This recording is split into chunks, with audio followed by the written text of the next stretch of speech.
தகுதி நீக்கத்துக்கு எதிராக வினேஷ் போகத் விளையாட்டுக்கான நடுவர் நீதிமன்றத்தில் முறையீடு. தனக்கு வெள்ளிப் பதக்கம் வழங்க வேண்டும் என வலியுறுத்தல். அமலாக்கத்துறை தொடர்ந்த வழக்கில் இருந்து விடுவிக்க முதன்மை அமர்வு நீதிமன்றம் பிறப்பித்த உத்தரவுக்கு எதிராக முன்னாள் அமைச்சர் செந்தில் பாலாஜி மனு. அமலாக்கத்துறை விளக்கம் அளிக்க சென்னை உயர்நீதிமன்றம் உத்தரவு.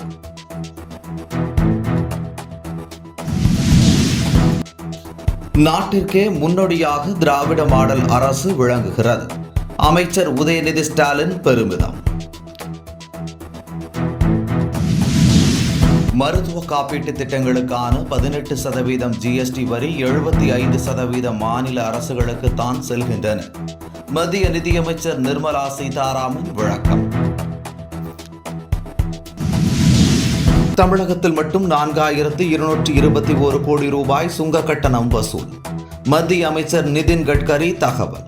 மாநில அரசுகளுக்கு பங்கு தருவதில்லை எனவும் விளக்கம்.